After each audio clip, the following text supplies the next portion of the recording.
That afternoon, in one of the most expensive mansions in all of Seoul, the son of Korea's most feared man was crying, and nobody could stop it. Not the nannies, not the doctors, not the man himself. The new maid kept her head down. She moved quietly through the halls. She asked no questions. Nobody paid any attention to her. But that afternoon, she had carried her baby daughter with her to work. And that baby girl heard the crying. She turned toward it. She started to crawl. The whole mansion was loud with that sound, and then it wasn't. One small hand. One small knee. Silence. The Korean Mafia boss stepped into the doorway. He looked at his son. He looked at the maid's daughter. He looked at the maid. Something moved across his face that no one who worked for him had ever seen before. He had one question, and the answer to that question was going to change everything.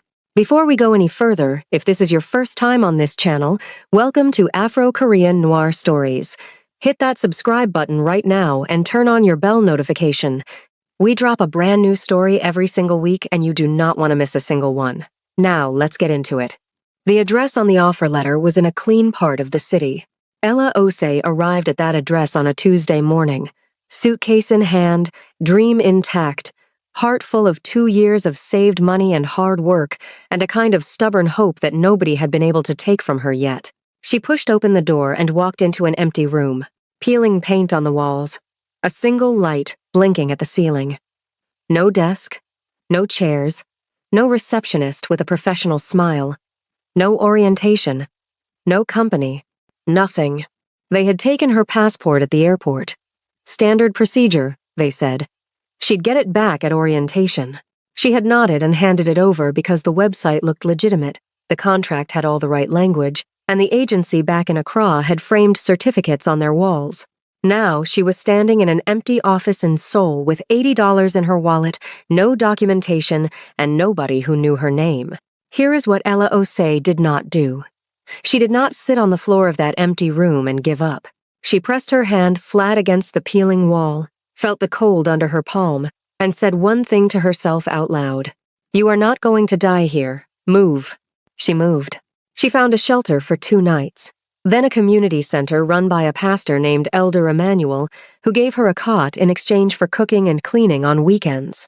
She washed dishes at a restaurant that paid her in cash, and looked the other way. She sorted fabric. She helped a street vendor set up and break down his stall every single morning and night.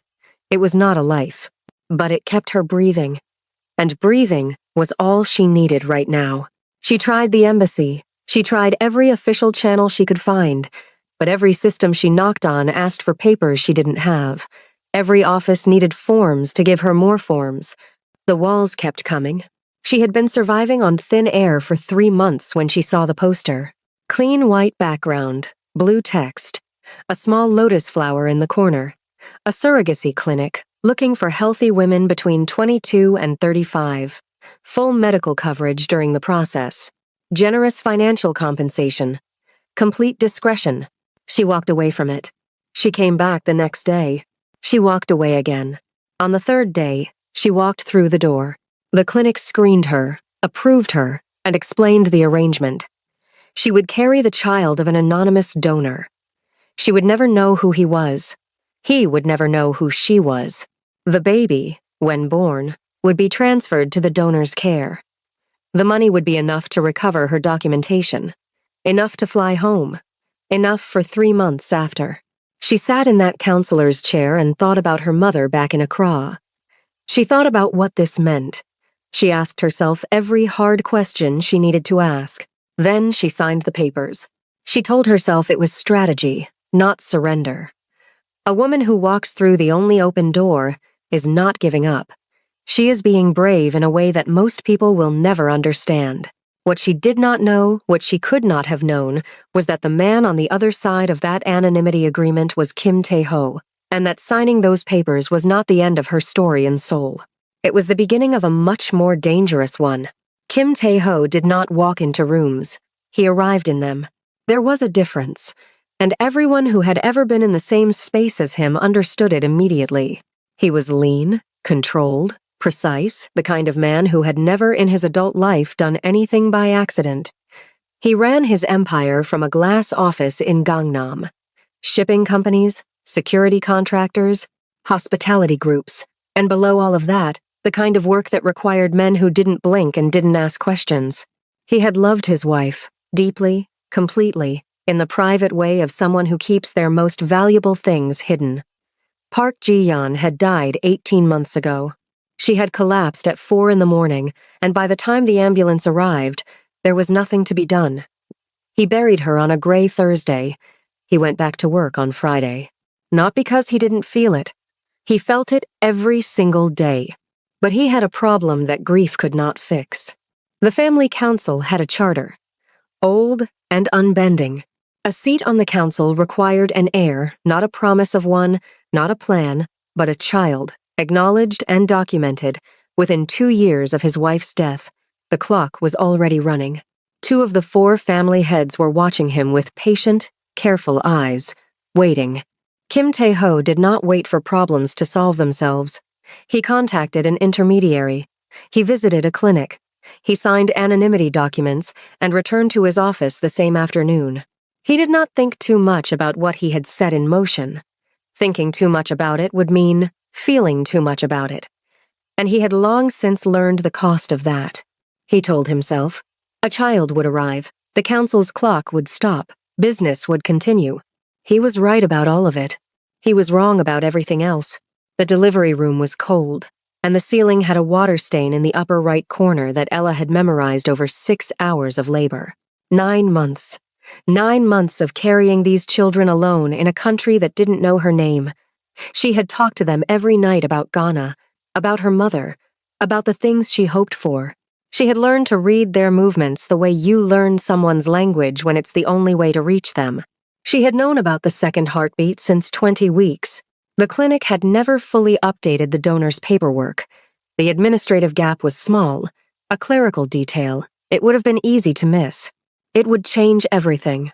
The boy arrived first, healthy, furious, loud from his very first breath. 15 minutes later came the girl, quieter, darker-skinned. She had Ella's exact nose and a crescent moon birthmark on her left shoulder. They were both beautiful. And they both had the same sharp, arching brow, a brow that did not come from Ella. She held them for 9 minutes. Then the nurse came to begin the separation process. 1 child for transfer. The contract said 1. The donor's paperwork covered 1. The legal registration listed 1. The girl didn't have a file yet. Ella looked at her daughter. She had not planned what happened next. She would tell herself that for months. But some part of her had worn her own clothes under the hospital gown. Some part of her had packed a small bag 3 days earlier and refused to examine why. Some part of her had noticed, casually, that the side door at the end of the hall led to a service stairwell.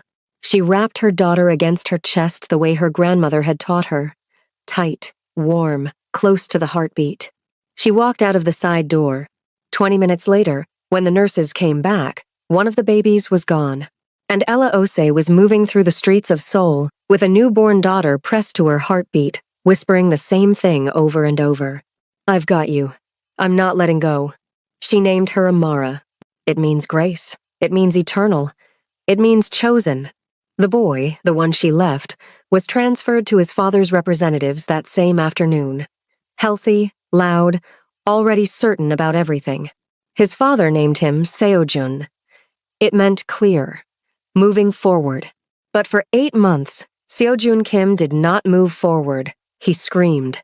Kim Tae-ho stood in the doorway of the nursery on a Tuesday evening and watched his son scream at the ceiling.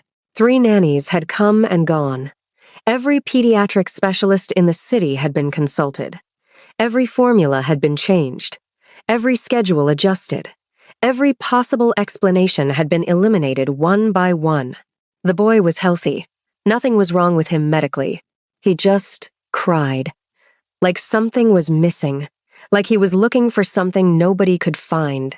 And here is what nobody told Kim Tae-ho, the man who controlled half of Seoul, who had never failed to solve a problem he decided to solve.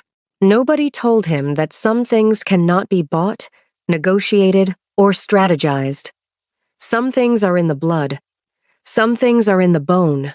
His son, was not looking for a nanny. He was looking for the heartbeat he'd fallen asleep next to for 9 months. He was looking for his sister. The pediatrician finally said it carefully. A nursing mother might help. Not just the feeding, the specific warmth, the scent, the physical comfort of it. Some children, she said, carried a bodily memory of something they'd briefly had and lost. The transition to formula had been sudden.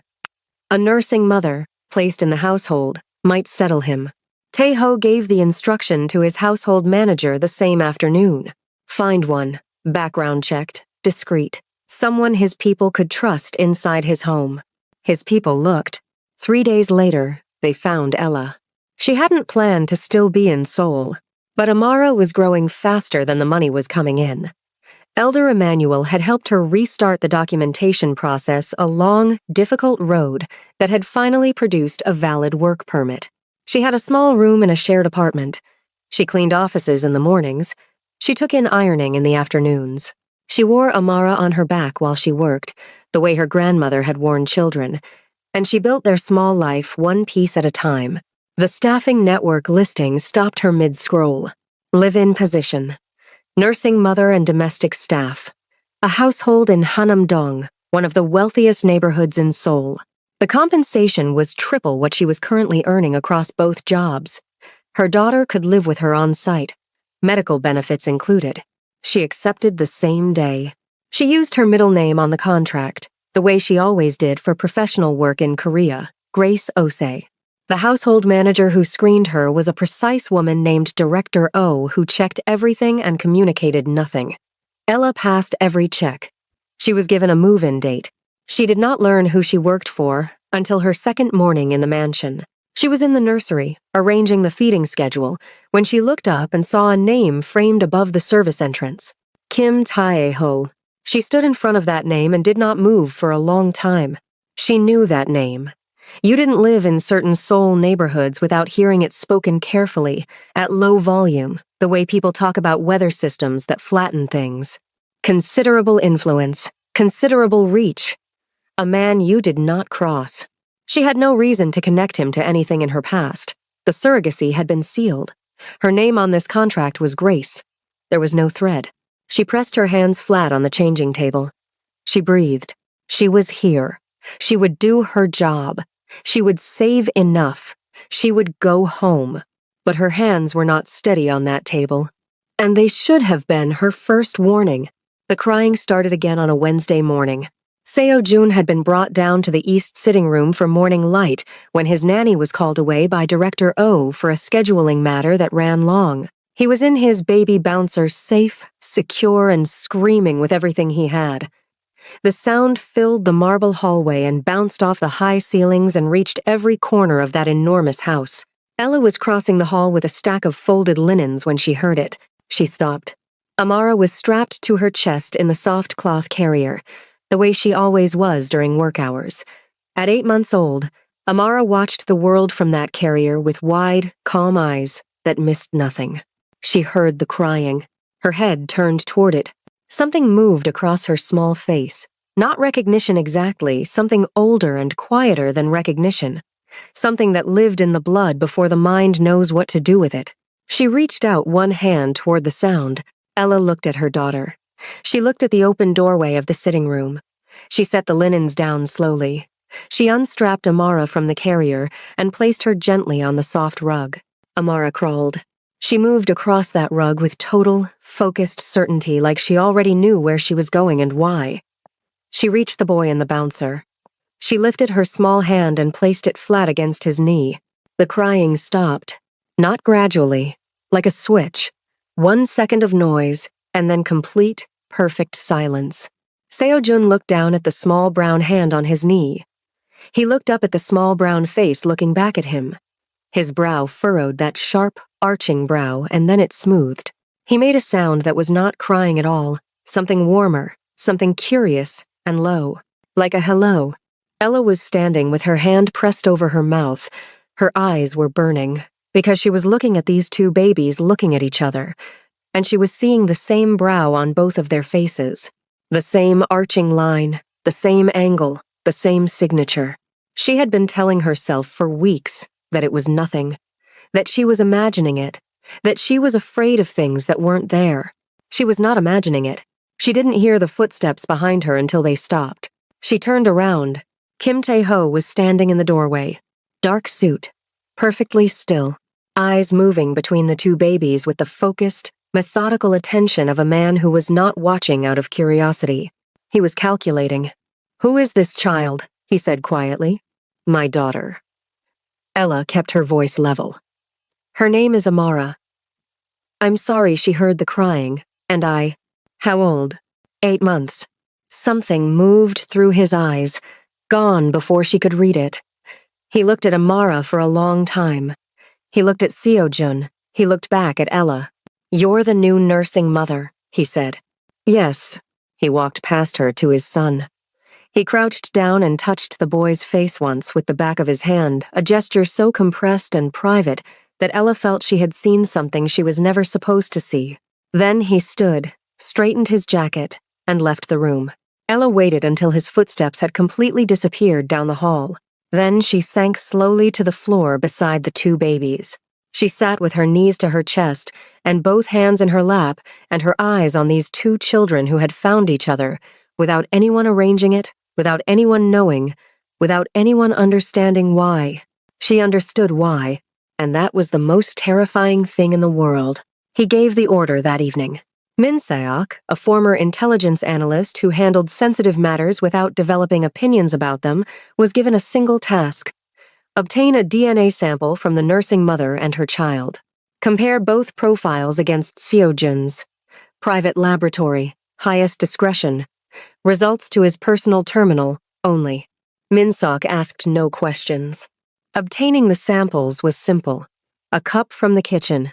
A brush handle from the nursery laundry. Things people leave behind without thinking. Things a man like Tae-ho had always known to look for. The results came back on a Friday afternoon. He read the report twice. Then he sat completely alone in his office for 4 hours and did not call anyone. The two children, Kim Seo-jun and the child recorded as Amara Osei, shared 50% of their genetic material on the paternal side. Both were his biological children. They were twins. He had twins. He had a son who had been screaming for 8 months, and a daughter who had crawled across a rug and stopped him with one hand.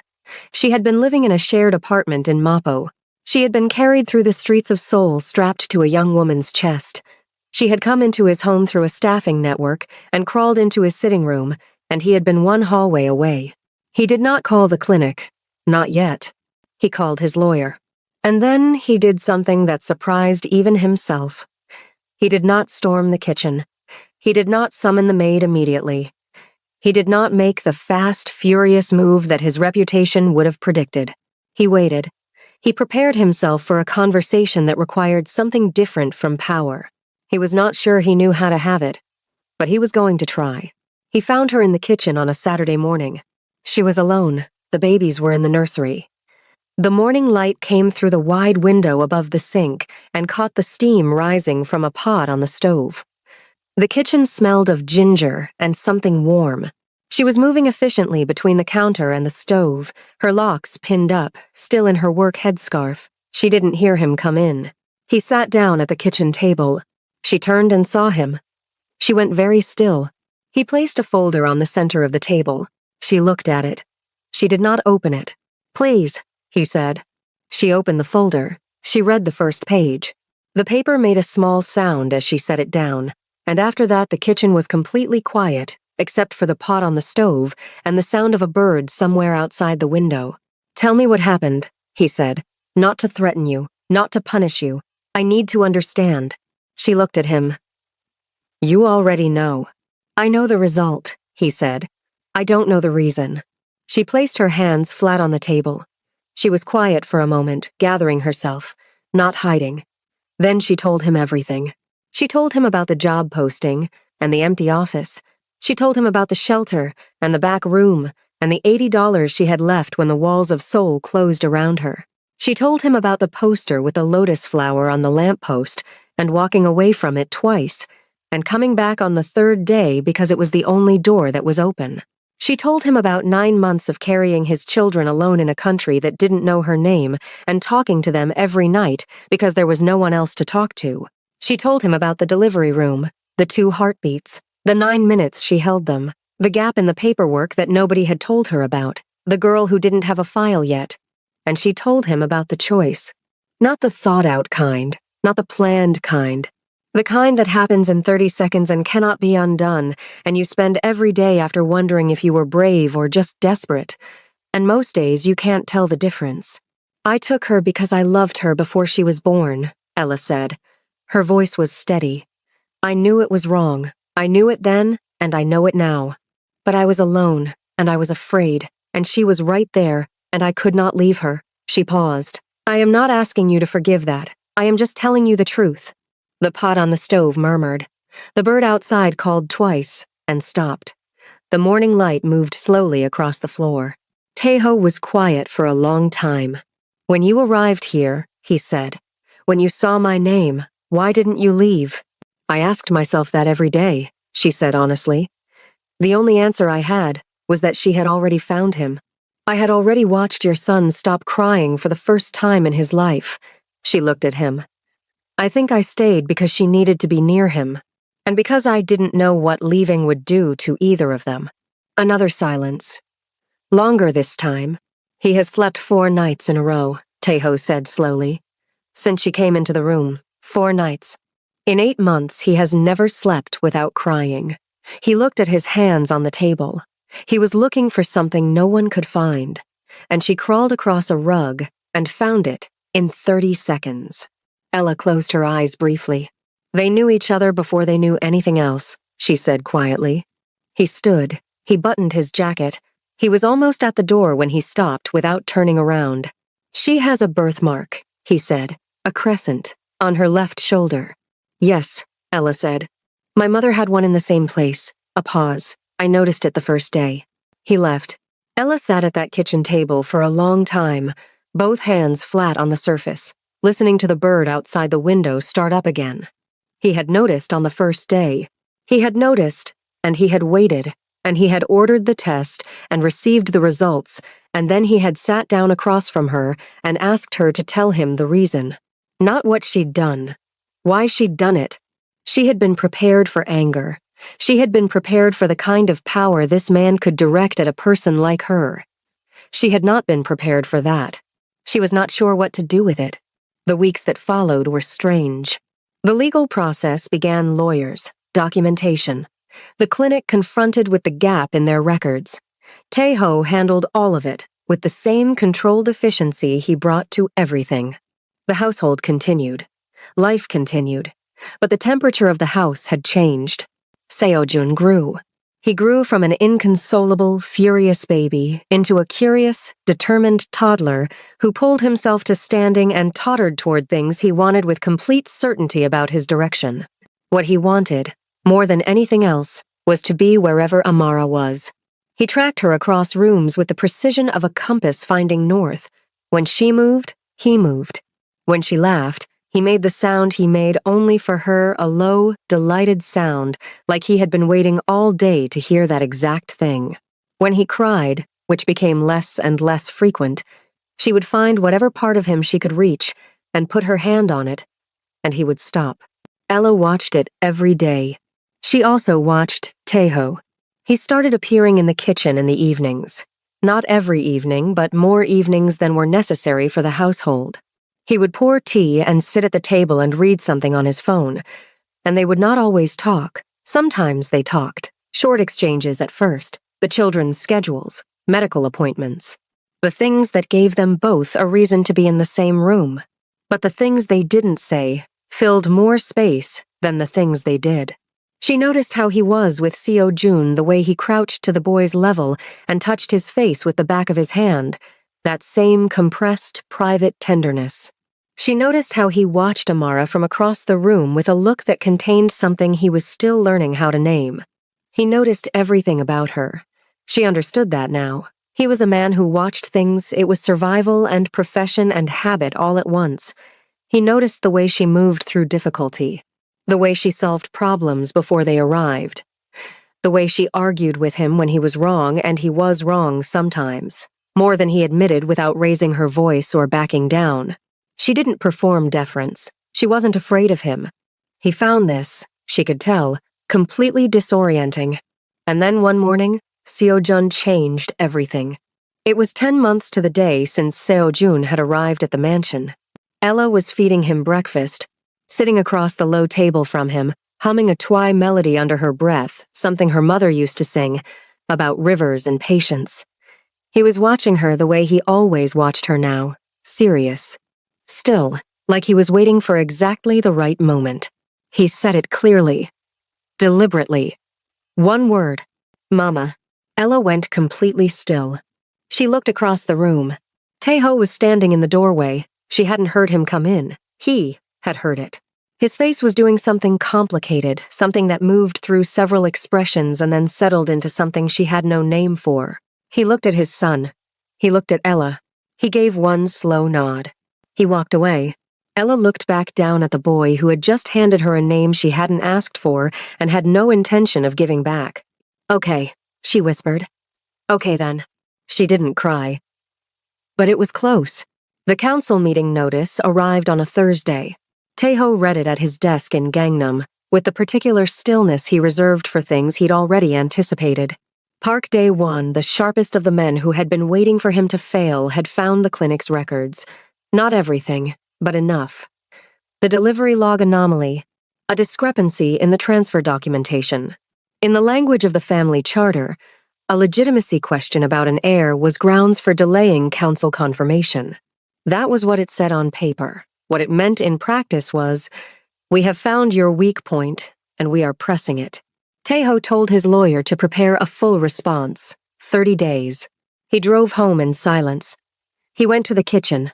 She was already there. Amara and Seo-jun were in their seats, making serious work of their dinner.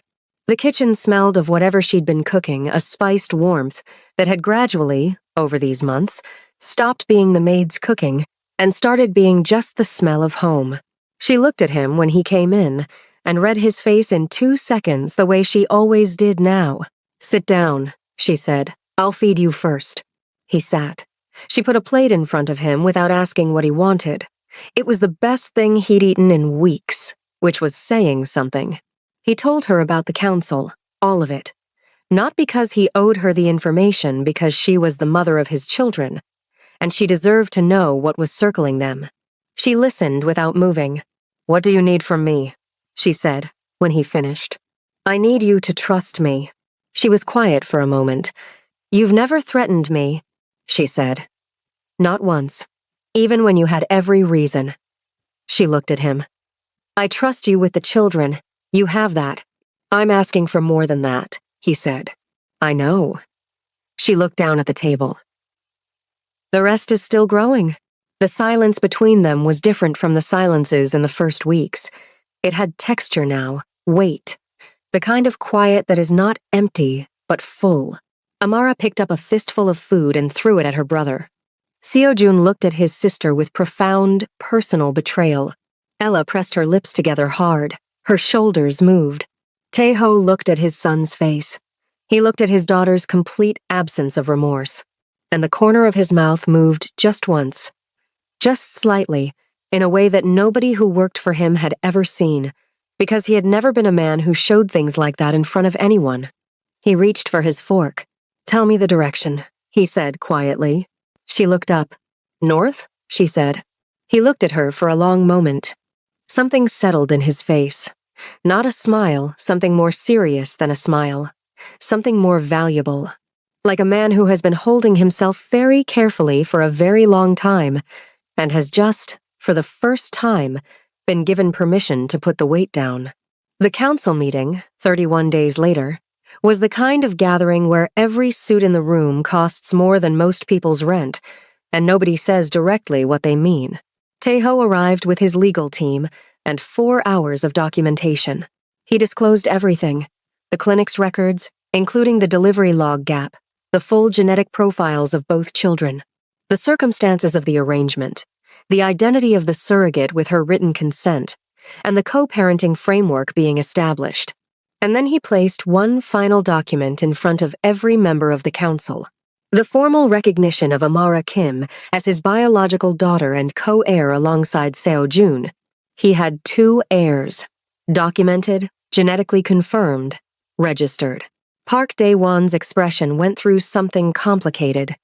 Then it went very neutral, very quickly. There was nothing left to challenge. Taeho had not solved the problem the way any of them expected.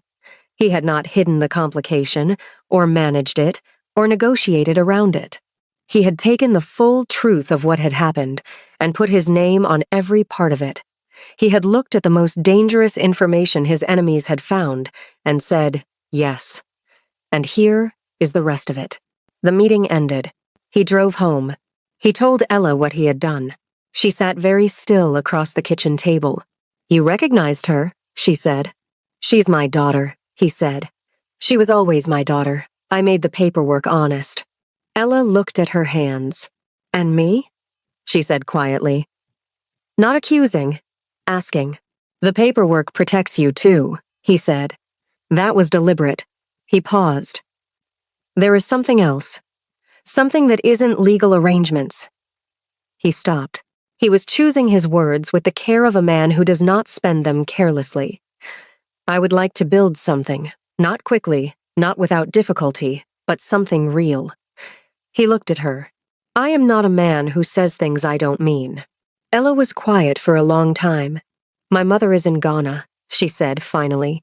She doesn't know half of what I've been through here. I want her to come. I want her to see this life, all of it, the real version, before I say anything about direction. Bring her, he said. Just like that? Just like that. She studied his face for a long moment, looking for the calculation, the performance, the angle. She had learned, over these months, what those things looked like on people's faces. She had been burned badly enough to know exactly what to look for. She found none of it. North, she said again, quietly, like a confirmation. He held her gaze. I heard you the first time, he said. Abena Ose arrived at Incheon Airport on a bright June morning with one suitcase, a head wrap in the colors of the Ghanaian flag, and the specific expression of a mother who has raised a warrior and is arriving to see the battlefield for herself. Ella met her at the arrivals gate alone. They held each other in the middle of that busy hall without speaking, the way people do when words have been too small for too long. People walked around them. Neither of them moved. Abena pulled back. She took her daughter's face in both hands. She looked at it the way only a mother can, reading every year, every scar, every piece of what the time away had done and what it had failed to break. Tell me everything, she said in Twi. Not here, Ella said. Come, there are 2 people who have been waiting to meet you. The garden at the mansion was green and warm in the afternoon light. Seo Jun was on the grass with a toy truck, moving it back and forth along the same path with serious concentration. Amara was sitting nearby, watching a butterfly with the focused attention of a scientist. Ella came through the glass doors. Seo Jun looked up. His whole face broke open. Mama. He launched himself across the grass with the lopsided, furious run of a 14-month-old who has somewhere urgent to be. Ella caught him. She swung him up and he grabbed her face in both hands and pressed his forehead against hers, his own invented greeting, the one he gave only to her. Amara did not run. Amara never ran to her mother. She walked, steadily, with the particular dignity of a girl who has always known exactly what she deserves. She arrived at Ella's side and wrapped both arms around her leg and pressed her face into her knee. That was all. That was everything. Abena stood in the garden doorway. She looked at the boy, light-skinned, sharp-browed, bold-eyed, with something in his face that said he had already decided about most things and would need considerable evidence to change his mind. She looked at the girl, dark as the deepest part of a still lake, her grandmother's own eyes, a crescent moon birthmark visible above the collar of her dress. Twins, Abena said. Very softly. Yes, Ella said. Abena came down the garden steps. She crouched to their level. She looked at Amara first, a long, unhurried look. Then she turned to Seo Jun, who was already holding out his toy truck toward her with the open-handed generosity of a child who has decided someone is worth knowing. She took the truck. She said something to him in Twi, a grandmother's greeting, warm and low. He looked at her with his father's focused attention. Then he leaned forward and patted her hand firmly, 3 times, as if to say, "Yes, we understand each other. Good." Abena stood up. She looked at her daughter. Her eyes were full of something that was not sadness and was not quite joy. It was the specific feeling of a mother who spent years being afraid for her child and is finally, in this moment, being released from that fear. "You've been carrying this alone," she said. "Not anymore," Ella said. Tejo arrived home at 5, as he had said he would. He found them in the living room, Abena on the sofa with both toddlers in her lap, teaching them a clapping game they kept getting wrong. Amara was getting it wrong on purpose. He could tell from the exact angle of her expression, which was her mother's expression. Seo Jun was genuinely trying and failing, and looking at his hands with deep suspicion. Ella was in the armchair, watching with the soft, open look she only wore when she was completely and unguardedly happy. Tejo stood in the doorway. Abena looked up. She studied him the way she studied everything else thoroughly, without performance, without rush. "You are the man," she said, in careful, deliberate English. "I am," he said. "You hurt my daughter," she said. "Not an accusation, a fact on record. The situation hurt her," he said. "I am trying to be the correction." Abena considered this for a long, unhurried moment. Then she looked at Ella. Something passed between them, a full conversation in 1 second. In a language that has no words. Abena looked back at him. "Sit down," she said. "You look like you haven't eaten a proper meal in days." He sat down at the table. Ella got up from the armchair. She went to the kitchen without being asked. She came back with food and set it in front of him. She didn't say anything. She went back to her chair. But before she sat down, she looked at him. Just for a second. Just long enough. He looked back. Neither of them said anything. They didn't need to. The children played on their grandmother's lap. Outside the open window, Seoul moved through its evening enormous and indifferent to most things. But in this house, in this room, something was breathing that had not been breathing before.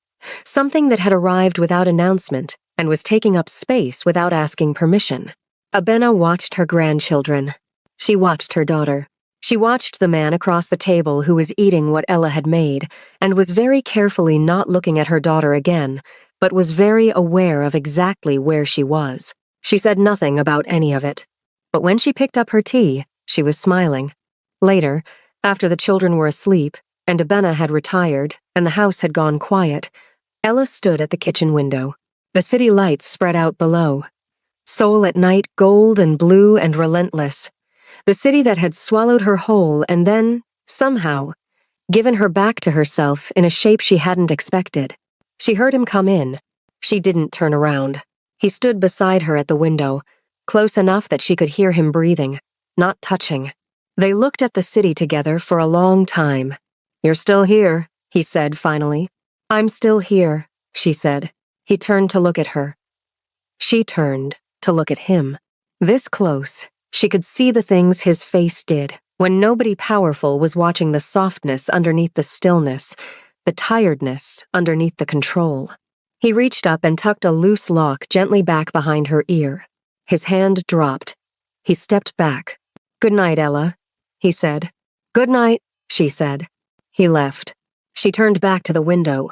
Outside, the city carried on. The lights moved, the traffic breathed, and Ella Ose, who had arrived in Seoul with a stolen dream and built a real one out of the wreckage, who had made one impossible choice and told the truth about it, who had given her son a name he couldn't keep and her daughter a name she could never take back, who had been invisible in this country for so long and was now, finally, unmistakably seen, stood at a window in a house that had become hers and felt, for the first time since that Tuesday morning 2 years ago, completely at peace. Not because everything was perfect, because everything was true. And she put her hand flat against the cool glass, and the city lights played across her fingers, and somewhere down the hall, Amara, and Seo-jun slept in the same room the way they always slept now, turned toward each other even in their dreams. Two children who had found each other before anyone knew they were looking. The rest, she thought, was just life. And life, she had learned the hard way, was more than enough. If this story moved, you hit that like button right now. That is how we know to keep making stories like this one. Subscribe to Afro-Korean Noir Stories and turn on your notifications so you never miss an upload. We have brand new stories dropping every single week, and every single one of them will keep you up past your bedtime. Drop a comment below and tell me at what moment did you realize those two babies were twins. I want to read every single one of your answers, and share this story with someone who needs a good cry and a better ending tonight. See you in the next one.